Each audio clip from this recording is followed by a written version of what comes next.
ఎన్ని సంవత్సరాల నుంచి చేస్తున్నారు మీరు? ఏంది మీ సమస్యలు ఏంటి? ఎందుకు ఇక్కడ పిల్లలను వదిలేసి ఇక్కడ ధర్నా చేయవలసిన అవసరం ఏమొచ్చిందమ్మా?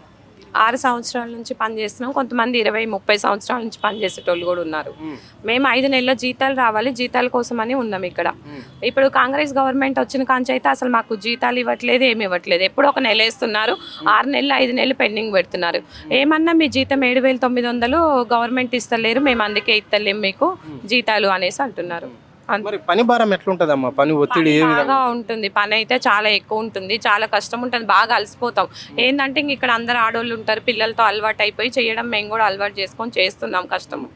కానీ మాకు కష్టం ఉన్నా కానీ చేసినప్పుడు జీతాలు అయితే నెల నెల కరెక్ట్గా ఇస్తే మాకు బాగుంటుందని మేము అనుకుంటున్నాం. అంటే ఇప్పుడు ఎన్ని నెలలు పెండింగ్ ఉన్నాయి? మరి ఏంది కార్యాచరణ ఏ విధంగా ఉండబోతుంది మీది? 5 నెలలు అయితే పెండింగ్ ఉన్నాయి. మేమైతే వాళ్ళు జీతాలు ఇచ్చే వరకు మాతో ఏదో ఒకటి తెలిసి మాట్లాడే వరకు మేమైతే లోపలికి వెళ్ళొద్దు అనుకున్నాం. ఎన్ని రోజులైనా చేద్దాం అనుకున్నాం. పోయినసారి కూడా ధర్నా చేసినప్పుడు వాళ్ళు ఏమన్నారంటే వారంలో ఖచ్చితంగా మీ జీతాలన్నీ ఇస్తాం, క్లియర్ చేస్తామన్నారు. మేము 20 రోజులు టైం ఇచ్చినాం, అయినా కానీ వాళ్ళు మాకు ఇవ్వలేదు. కాంట్రాక్ట్ వాళ్ళకి, సెక్యూరిటీలకి అందరికీ జీతాలు ఇస్తున్నారు. వాళ్ళందరికీ జీవో ఉంది, మాకైతే జీవో లేదు అంటున్నారు. వాళ్ళకి 3 నెలలు ఆపినా 4 నెలలు ఆపినా మొత్తం ఒకటేసారి జీతం వేస్తున్నారు. వాళ్ళకైతే బడ్జెట్ ఉంది కానీ మాకైతే బడ్జెట్ లేదు. మరి ఈఎస్ఐ పిఎఫ్ ఇక్కడ కట్ అవుతుందా? ఈఎస్ఐపిఎఫ్ అయితే కట్ అవ్వట్లేదు. మాకు జనవరి, ఫిబ్రవరి, మార్చి వరకు జీతాలు పడ్డాయి. 3 నెలలే, డిసెంబర్తోనే లాస్ట్. డిసెంబరు, జనవరి, ఫిబ్రవరి, మార్చి జీతం ఈఎస్ఐపిఎఫ్ అయితే కట్ చేశారు కానీ మాకైతే కలపలేదు. హాస్పిటల్లో కూడా చూడట్లేదు, ఈఎస్ఐపిఎఫ్ కలుపుతలేరు. హెల్త్ బాగాలేని వాళ్ళు, జీతాలు రాకపోతే ఏం రాకపోతే ఎక్కడ వెళ్ళి చూపించుకుంటారు, లేని వాళ్ళు చాలా ఇబ్బంది పడుతున్నారు. ఇప్పుడు ఒంటరిగా మహిళలు అయితే చాలా మంది ఉన్నారు ఇక్కడ. ఉన్నప్పుడు వాళ్ళు హాస్పిటల్లో కానీ, ఇంటికి రైలు కానీ, గిన్నెలు బయట వేయడం, సామాన్లు ఇంట్లోంచి వెళ్ళిపోండి, ఖాళీ చేయండి అని అంటున్నారు. పిల్లలు ఫీజులు కట్టుకోలేదు, తినడానికి కూడా ఇబ్బందిగా ఉంది కొంతమందికి అయితే. అట్లాంటి పరిస్థితిలో కూడా జాబ్ చేస్తున్నా కానీ వాళ్ళు కొంచెం కూడా మా గురించి ఏం ఆలోచించట్లేదు. ఈ అంశాలపైన మరి మంత్రి సీతక్కకు సంబంధించిన శాఖ మంత్రికి ఎప్పుడైనా కలిసారా? వినతి పత్రం ఇచ్చారా? కలిసినాం, 4-5 సార్లు సీతక్కను కలిసినాం. మీ చిన్న చిన్న జీతాలమ్మ ఖచ్చితంగా వేస్తాం, క్లియర్ చేస్తాం అనేసి అంటున్నారు. కానీ ఆమె సీతక్క కూడా అసలు మా గురించి ఏం పట్టించుకోవట్లేదు. అందుకే మేము బయటకు వచ్చి కూర్చోవాల్సి వచ్చింది. సీతక్క ఇక్కడికి వచ్చినప్పుడు శిశువారికి వచ్చింది 2-3 సార్లు, అప్పుడు కలిసాము. పర్సనల్గా వెళ్ళి కలిసాము. దాదాపుగా ఈ సంబంధించి అమీర్పేటకు సంబంధించి శిశు విహారలో ఎంతమంది పనిచేస్తారమ్మా? 130 మంది పనిచేస్తున్నారు. 130 మంది. 130 మందిలో ఎవరికి జీతాలు అయితే వేస్తలేరు. మాకు బడ్జెట్ లేదు. 7,900 మీ జీతం అంటున్నారు. మరి 7,900 అంటే జీవో ఉందంటే అది లేదు. జీవో పెట్టినాం 60 ప్రకారంగా, అది వస్తే జీతాలు ఇస్తాము అనేసి అంటున్నారు. అది రాలేదు, ఏమి రాలేదు. 14,500 ఇస్తున్నారు. అంటే మీ ప్రధాన డిమాండ్స్ ఏందమ్మా? ఇప్పుడు గవర్నమెంట్కి మీరు ఏం అప్పీల్ చేయాలనుకుంటారు ఇక్కడ నుండి? మేము ఏమనుకుంటున్నాం, ఉన్న జీవో ప్రకారంగా జీతాలు ఇవ్వాలి, ప్రతి నెల 7వ తారీఖు ఇవ్వాలి, ఈఎస్ఐపిఎఫ్ అక్రమంగా కట్టాలి. అందరికీ ఉన్న బడ్జెట్ మాకెందుకు లేదు, ప్రతి నెల జీతాలు ఇవ్వాలని అయితే కోరుకుంటున్నాం. ఇది పరిస్థితి. ఇంకా కొంతమంది కూడా ఇక్కడ ఆయమ్మలు ఉన్నారు, వాళ్ళని అడిగి తెలుసుకునే ప్రయత్నం అయితే మనం చేద్దాం. అమ్మ చెప్పండి అమ్మా, ఎన్ని సంవత్సరాల నుంచి చేస్తున్నారమ్మా మీరు?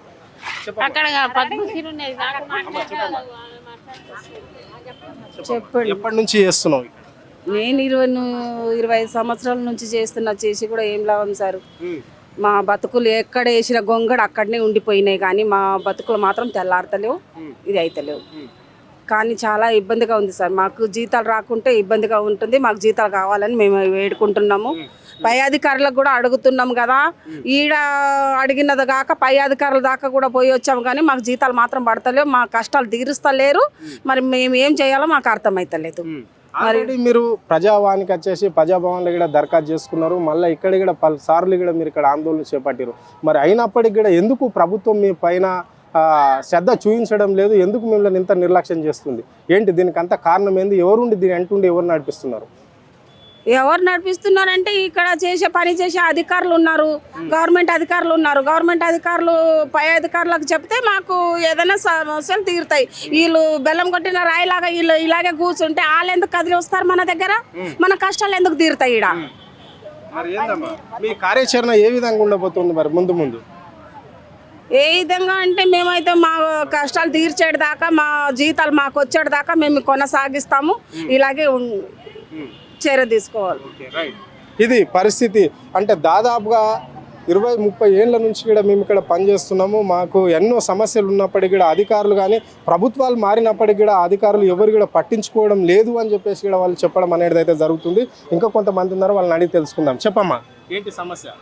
ఏంటి సమస్య అంటే 5 నెలల నుంచి జీతాలు రాక అనేక ఇబ్బందులు ఎదుర్కొంటున్నాము. కనీసము ఇంటికి పోయి ఇక్కడ వర్క్ చేసి 7, 8 మంది 9 మంది కూడా చూస్తున్నాం పిల్లల. ఆ పిల్లల చూసి ఇంటికి పోయి ఏమన్నా చేసుకొని తిందామంటే కూడా ఓపిక ఉండలేదు. చాలామంది శాలరీ ఉండడం వల్లనే చాలామంది రావట్లేదు. వాళ్ళ పని భారం కూడా మా పైన పడితే ఆయన చిన్నపిల్లలు వదిలేసి వీళ్ళని వదిలేసిపోతే ఎట్లా, మేము పోతే మళ్ళీ వాళ్ళ పరిస్థితి ఏంటని అది ఆలోచించి మేము కంటిన్యూగా 2 రోజులైనా 3 రోజులైనా కంటిన్యూగా చేస్తూనే ఉన్నాము. అయినా కానీ వాళ్ళకు కనికరం లేదు. మేము పోతున్నాం, మాట్లాడుతున్నాం, వస్తున్నాం అంటుండ్రుగా తప్ప అసలు ఇంతవరకు శాలరీ గురించి ఎలాంటి రెస్పాన్స్ లేదు.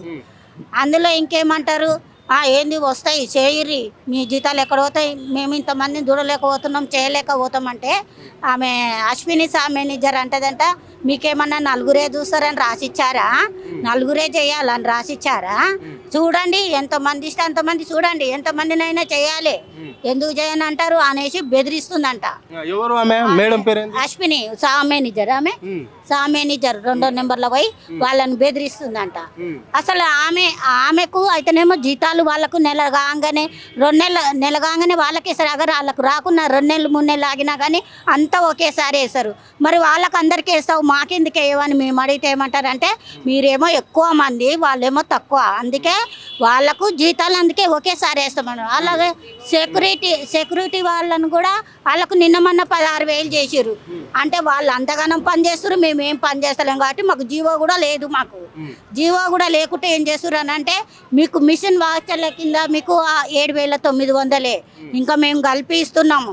ఆ దయాదాక్షణల మీద మీరు బతకండి, అందుకే మేము ఇంకా మీకు హెల్ప్ చేస్తున్నాం, పిల్లలు చదవాలని, పిల్లలు బాగుండాలని, మీ పిల్లల చదువుల కోసం మేము ఆలోచిస్తూ ఎక్కువ చేస్తున్నాం అనేసి అంటున్నారు. కానీ ఇది చాలా దుర్మార్గమైన పని. 7, 8, 9, 10 మందిని కూడా చూస్తున్నారు. మేము లేవలేకపోతున్నాము. ఆ పని చేసి 2 రోజులు 3 రోజులు చేసే వరకు అలసిపోయి ఇంటికి పోయి పేషెంట్ లాగా పడుతున్నాము.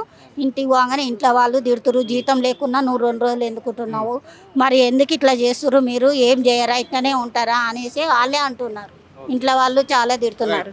ఇది పరిస్థితి. అంటే ఇక్కడ సంబంధించిన కార్మికులకు మాత్రం పని భారం ఎంతో ఉన్నప్పటికీ కూడా వాళ్ళ కుటుంబాలను వదిలేసి ఇక్కడ చిన్న పిల్లలు, ఇక్కడ అనాథ పిల్లలు ఉండేది కాబట్టి అని చెప్పేసి వాళ్ళు ఇక్కడ సేవలు అందిస్తుంటే, ఇక్కడ ఉన్న అధికారులు కూడా వీళ్ళ పైన డామినేషన్ చేసే విధంగా, అంటే అక్కడ మీరు ఎందుకు చేయరు పని అని చెప్పేసి, ఒక్కరోజు 8 గంటలు చేస్తేనే ఎంతో ఇబ్బంది అయ్యే ఒక మనిషి, ఒక కార్మికుడు 8 గంటల కంటే ఎక్కువ చేయొద్దు అని చెప్పేసి కూడా వాళ్ళకి జీవో ఉన్నప్పటికీ కూడా 1 రోజు 2 రోజులు కాకుండా 3వ రోజున కూడా కంటిన్యూగా ఆ పిల్లల గురించి, అనాథ పిల్లలు అని చెప్పేసి ఇక్కడ కార్మికులు వాళ్ళు పనిచేస్తుంటే కూడా వీళ్ళకి వేతనాలు ఇవ్వడం లేదు అని చెప్పేసి కూడా వాళ్ళు చెప్పడం అనేది జరుగుతుంది.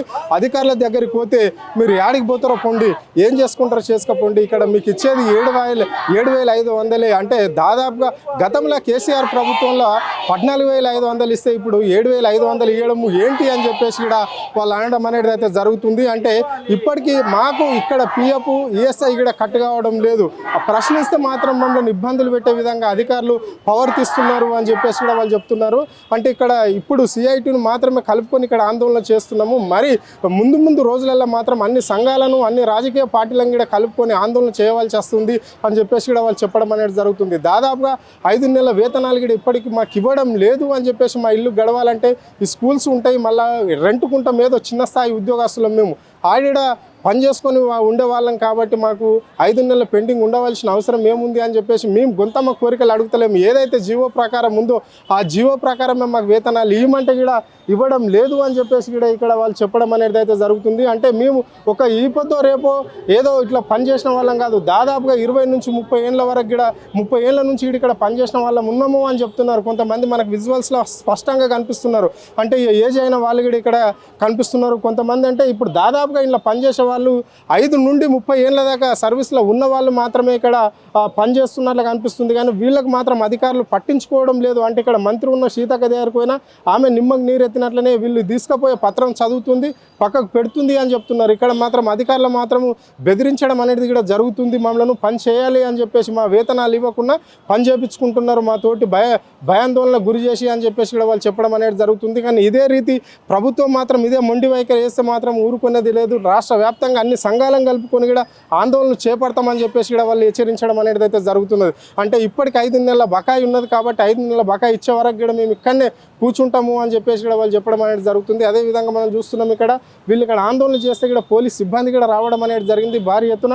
అంటే వీళ్ళు ఎక్కువగా ఏదైనా ఇంకా ఇంప్లిమెంట్ చేస్తుంటే మాత్రం వెంటనే వీళ్ళను అరెస్ట్ చేసే పర్వంలో మాత్రం ఇక్కడ పోలీస్ యంత్రాంగం అయితే పనిచేస్తున్నట్లయితే మనకు కనిపిస్తుంది. మరి ఎందుకు ఇంతగానో ఇక్కడ పేద కార్మికులకు మాత్రం వేతనాలు ఇవ్వకపోతే పట్టించుకుంటలేరు, కానీ వీళ్ళని అరెస్ట్ చేయడానికి అయితే సిద్ధంగా ఉన్నట్లయితే మనకు ఇక్కడ గవర్నమెంట్ పనిచేస్తుందని చెప్పేసి ఇక్కడ మనం చెప్పుకోవచ్చు.